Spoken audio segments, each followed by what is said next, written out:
আমরা সকলেই জানি কৃষ্ণনগরের জগদ্ধাত্রী পুজো ভীষণ বিখ্যাত। তবে তোমরা কি জানো কৃষ্ণনগরের জগদ্ধাত্রী পুজোর শুরুটা কোথা থেকে?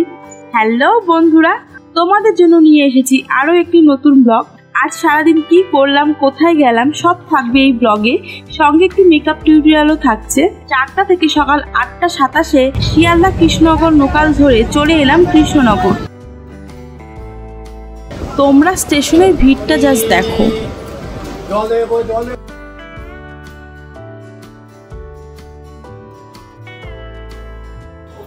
হ্যালো বন্ধুরা, welcome back to my channel. আমি মেকআপ আর্টিস্ট বলবো। আজকে তোমাদের জন্য এক নতুন পর্ব।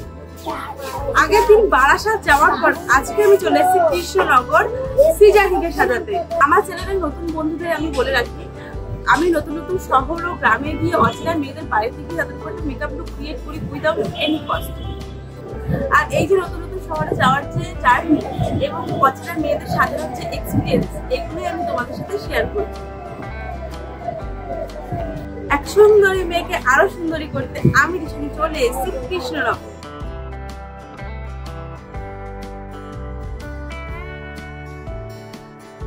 স্টেশন থেকে বেরিয়ে এলাম টোটো স্ট্যান্ডে।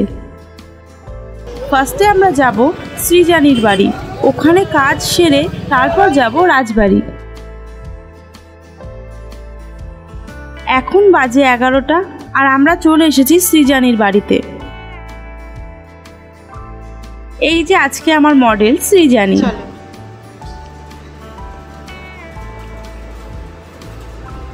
শ্রীজানিকে বসিয়ে নিয়েছি। এবার ফার্স্টে ওকে লেন্স পরিয়ে নেব। লেন্স পরতে কিন্তু ওর ভীষণ কষ্ট হয়েছে, চোখ থেকে প্রচুর জল বেরিয়েছে।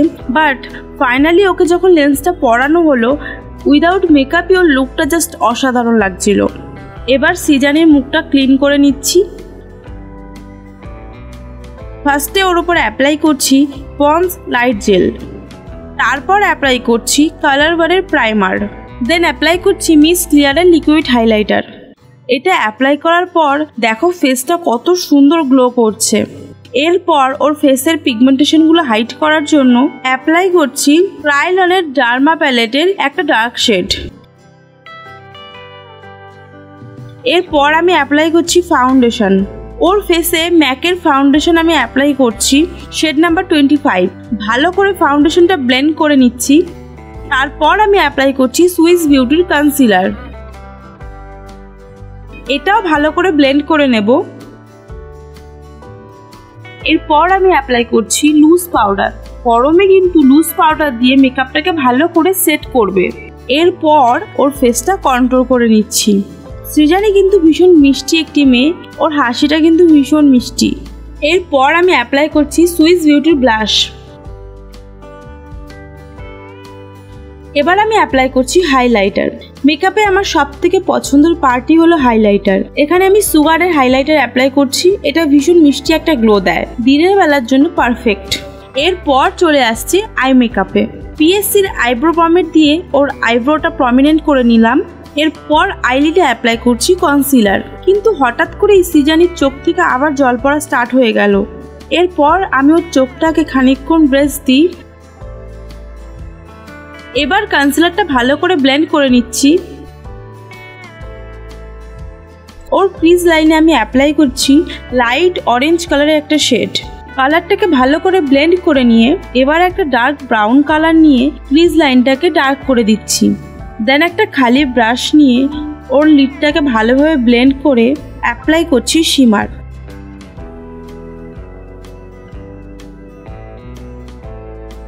এবং লোয়ার ল্যাশে লাইট অরেঞ্জ কালার শেডটা অ্যাপ্লাই করে দিচ্ছি।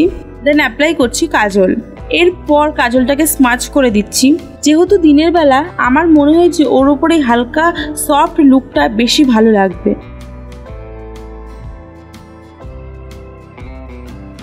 এরপর ইনার কর্নারে হাইলাইটার অ্যাপ্লাই করছি। এরপর হেয়ারটা স্টার্ট করব। বাট শ্রীজানিকে ড্রেসটা পরাতে গিয়ে দেখি ওর ব্লাউজটা হয়ে গেছে ছোট। আমি ওর ব্লাউজের সেলাইগুলো খুলে দিলাম, তারপর ওকে ব্লাউজটা পরিয়ে নিলাম। এরপর অনেক গল্প করতে করতে ওর হেয়ারটা কমপ্লিট করলাম। এবার শ্রীজানিকে ওর শাড়িটা পরিয়ে দিলাম, দেন ওকে লিপস্টিক পরিয়ে দিচ্ছি। এবার ওকে জুয়েলারিগুলো পরিয়ে দিচ্ছি। সৃজানির নেক পিসটা কিন্তু ভীষণ ইউনিক এবং ভীষণ সুন্দর, আমার তো খুব পছন্দ হয়েছে। এরপর ওর ইয়াররিংসটা পরিয়ে দিলাম।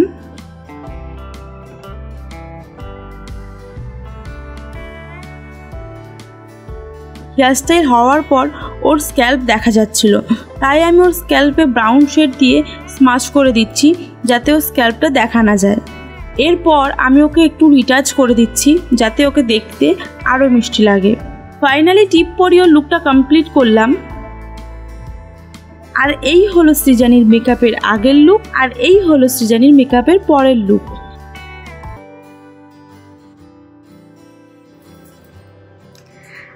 এই যে সৃজানির কমপ্লিট লুক, তোমরা দেখো। আচ্ছা সৃজানি, তোমার কেমন লাগলো বলো? আমার তো খুব ভালো লেগেছে, আমার খুবই পছন্দ হয়েছে লুকটা। আর তোমাদের কোনো স্পেশাল দিন হলে অবশ্যই দিদির কাছে বলো, তুমি খুব সুন্দর করে সাজিয়ে দেয়। ও বাবা, থ্যাংক ইউ থ্যাংক ইউ। এরপর আমরা অনেক ফটো ভিডিও ক্লিক করলাম। এরপর ওর লেন্সটা খুলে দেব। লেন্স খোলাটা কোন ব্যাপার না, আমার মনে হয় বুঝলাম আমার সবার অসুবিধা না, আমার একটু বেশি প্রবলেম হলো। আমার কারো কি লেন্স পরার সময় তো আমার খুব ভয় লাগে।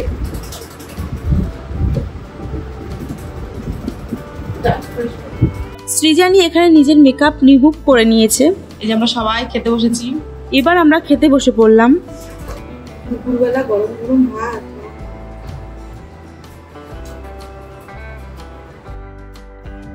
টাটা।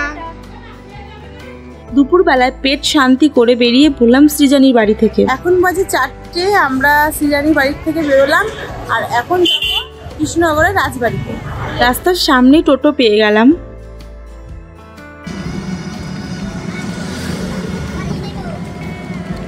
টোটো কিন্তু রাজবাড়ির অনেকটা আগেই আমাদের নামিয়ে দিয়েছে।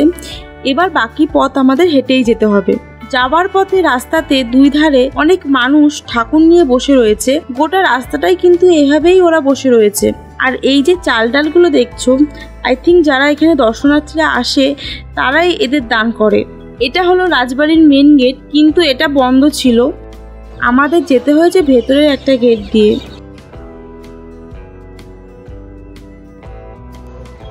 সাধারণত রাজবাড়ি সবসময় বন্ধই থাকে, কিন্তু বাসন্তী পুজোর এই 3 দিন নাকি রাজবাড়ি খোলা থাকে। আমরা এটা জানতাম না, আমরা এসেছিলাম, এসে শুনি যে এখন ভেতরে ঢোকা যাবে। তো আমরা ভীষণ লাকি যে আমরা ভেতরে আসতে পেরেছি। আজকে বোধহয় দ্বিতীয় দিন, আজকে দ্বিতীয় দিন, কালকেও খোলা থাকবে, বাট তারপরে বন্ধ হয়ে যাবে। ঢুকতেই কিন্তু এখানে ছোটখাটো একটা নার্সারি রয়েছে। রাজবাড়ির ভেতরে ঢুকতেই এখানে রাধাকৃষ্ণের মূর্তি রয়েছে। কৃষ্ণনগরের এই রাজবাড়ির সুন্দর একটা গল্প রয়েছে। রাজা কৃষ্ণচন্দ্র একবার ভীষণ দুর্দশার মধ্যে ছিলেন। তখন তিনি মুর্শিদাবাদের সম্রাট আলীবর্দী খাঁর কাছে ঋণ চেয়েছিলেন। এদিকে আলীবর্দী খাঁ সবসময় রাজাকে নিচু দেখাতে চেয়েছেন। তখন মুর্শিদাবাদের শেষ সম্রাট সিরাজউদ্দৌলার দাদু আলীবর্দী খাঁ শর্ত দেন, ঋণ তিনি দেবেন, কিন্তু যদি রাজা ঋণ শোধ করতে না পারে তবে রাজা এবং রাজার ছেলেকে 1 মাস কারাদণ্ডে থাকতে হবে। রাজা জানতেন ঋণ শোধ করতে তিনি পারবেন না এবং কারাদণ্ডে থাকাটা রাজা এবং রাজার ছেলের জন্য ভীষণ অপমানজনক। তবুও তিনি রাজি হন, কারণ রাজার কাছে প্রজাদের ভালো থাকাটাই বেশি গুরুত্বপূর্ণ ছিল এবং ঋণ শোধ করতে না পারায় রাজাকে 1 মাস কারাদণ্ডে থাকতেও হয়েছিল। সময়টা ছিল শরৎকাল, মানে যখন দুর্গাপুজো হয়। দুর্গাপুজোর পুষ্পাঞ্জলি দিতে না পারায় রাজা মনে মনে খুব কষ্ট পেয়েছিলেন। দশমীর দিন কারাদণ্ড থেকে মুক্তি পাওয়ার পর নৌকো করে উনি যখন বাড়ি ফিরছিলেন তখন দেখছেন ঠাকুর সব বিসর্জন হয়ে গেছে। এরপর উনি স্বপ্ন দেখেন মা দুর্গা এসে তাকে বলছেন, এখন থেকে ঠিক 1 মাস পর শুক্লা নবমীতে আমায় পুজো করবি, আমি জগদ্ধাত্রী মায়ের রূপে তোর কাছে আসব। তারপর থেকেই রাজবাড়িতে জগদ্ধাত্রী পুজো হয়ে আসছে। এমনকি এরপর রাজার একবার ভীষণ হাত টান হয়। রাজা চিন্তিত হয়ে পড়ে কিভাবে মায়ের পুজো দেবে। তখন মা জগদ্ধাত্রী আবার রাজা কৃষ্ণচন্দ্রের স্বপ্নে আসে এবং তাকে বলে, এবার পুজোর ভার কৃষকদের উপর ছেড়ে দে, দেখবি ওরা ঠিক পারবে গুছিয়ে পুজো করতে।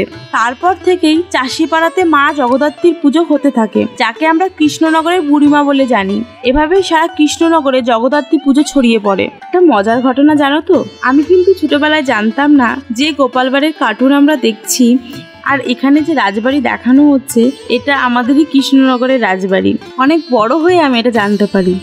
এখানে এসে যেটা বুঝলাম, রাজবাড়ি নতুন করে মেরামত হচ্ছে। তোমরা আসলে বুঝতে পারবে পুরনো জিনিসগুলো কতটা সুন্দর করে এখানে আগলে রাখা হয়েছে। পুরনো ক্যামেরা, ঘড়ি, টেলিফোন এবং রাজার ব্যবহার করা অনেক পোশাক, জুতো, আসবাবপত্র, এমনকি রাজবাড়ির ফ্যামিলি মেম্বারদের ছবিও এখানে রয়েছে। সুযোগ হলে পরের বছর ঠিক এই সময় রাজবাড়ি এসে ঘুরে যেও, আশা করি ভালোই লাগবে। ভিডিওটা কেমন লাগলো অবশ্যই কমেন্ট করে জানিও। ভিডিওটা এখানেই শেষ করছি, দেখা হবে পরের ভিডিওতে। তোমরা সুস্থ থেকো, ভালো থেকো।